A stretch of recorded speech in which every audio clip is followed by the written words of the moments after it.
I would also like to request Sir to kindly felicitate and welcome Ganoune Diop, the Director of Public Affairs and Religious Liberty, Seventh-day Adventist Church. A big round of applause for all the dignitaries on the dais.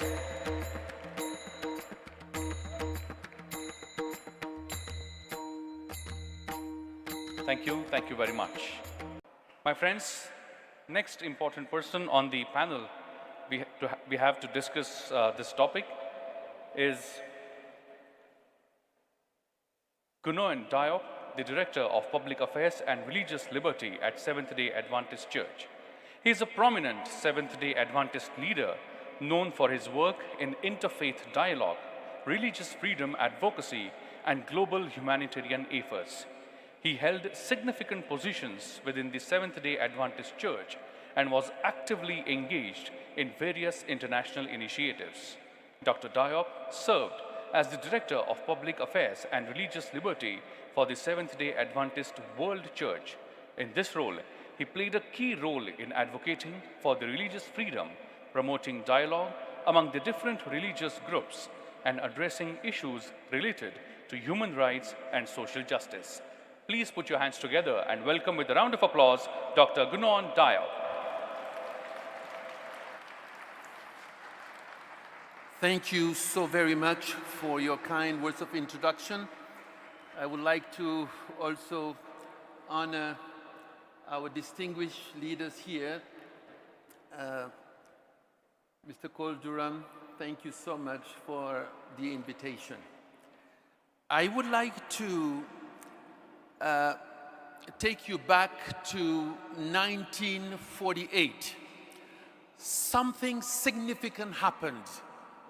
Nations came together after tragic events. 60 million people just died. And people started asking the question, but what is the value of life? Nations agreed on a kind of peace treaty in the form of the Universal Declaration of Human Rights. Interestingly enough, that declaration was a new compass for the human family. Now, this happened in a political context, even though religious leaders participated in the drafting and framing of the Universal Declaration of Human Rights. But how did we get there?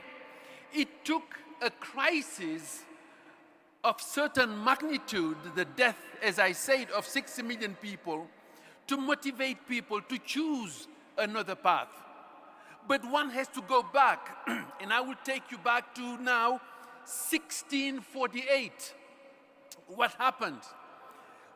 Another peace treaty, this time called the Peace of Westphalia. After 30 years of wars, religious war, by the way, and this time between Catholics and Protestants, so people came with a peace treaty. Again, a crisis followed by a peace treaty. We hope that this will be the end of it. And by the way, that peace treaty is understood as the birth of the system of European nation state.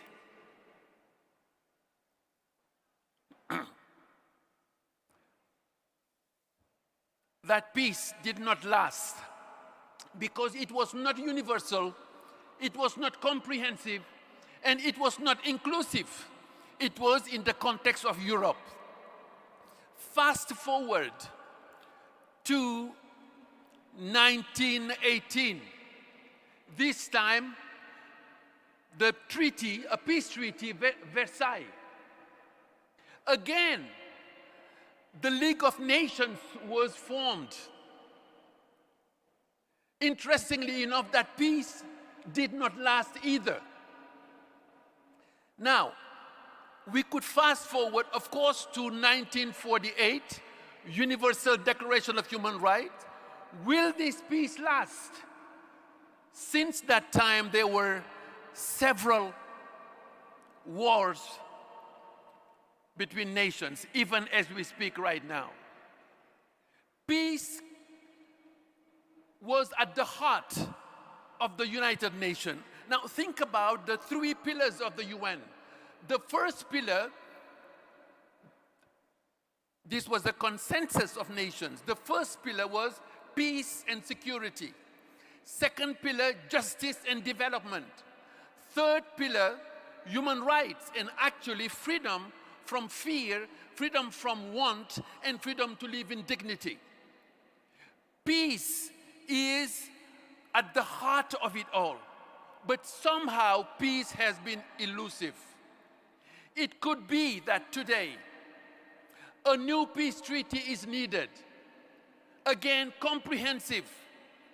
How can we talk peace when people are suffering? The richest place on earth right now. I mean, think about, I would like to maybe mention two examples. One is Niger. You know, West Africa is going through quite a bit right now because of the coups, military coups. But why is that so? One example, Niger has basically the third largest resource of uranium around the world. But 85% of its population do not have electricity. Take another case, Katanga in the Congo. It's remarkable, the riches in that region. Think about it. What the world needs today, the region is brimming with cobalt, copper, iron, zinc, tin, nickel, manganese, germanium, tantalum, tungsten, uranium, gold, silver, lithium. But people are in an abject poverty. How could that be? So peace has to be inclusive, comprehensive. Peace at a personal level, peace at an interpersonal level, peace at a societal level, peace at national level, peace also at international level. And this is where I will appeal to what is already indicated in this structure, in this building. Faith-based organizations, religions, to live according to what we say we believe. Think about Judaism. At the heart of it, peace. The priestly blessing. It's about peace. And again, if you continue to the Christian scripture, Jesus called the Prince of Peace. How is it that people say they want to follow the Prince of Peace without embracing peace and distributing peace from the one who said, "Blessed are the peacemakers"?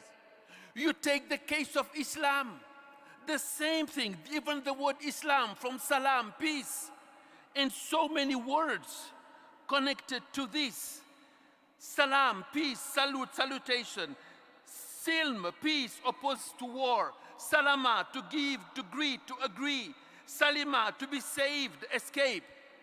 And the same thing can be also expanded to major Asian religions, religious tradition connected to the quest of peace because of the restlessness of human soul.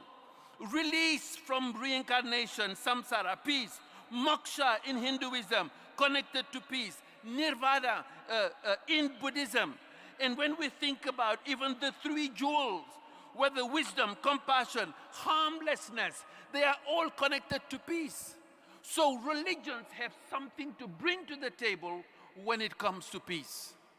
And this is my humble appeal to this distinguished audience, that we live according to what we say we believe, because then there will be human solidarity, one humanity, one human family, where everybody is considered according to an infinite dignity. Because again, there is no degree in dignity. Even a newborn baby has infinite dignity.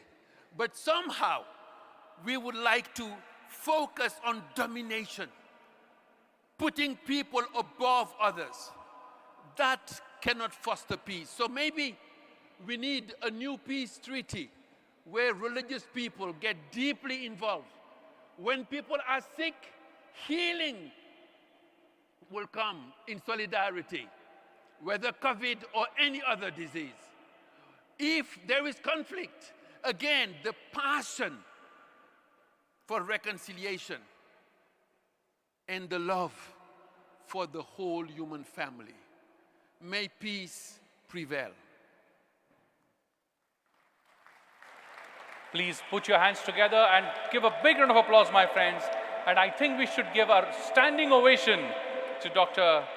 Ganoune Diop for his beautiful address. A big round of applause, my friends. He definitely deserves one.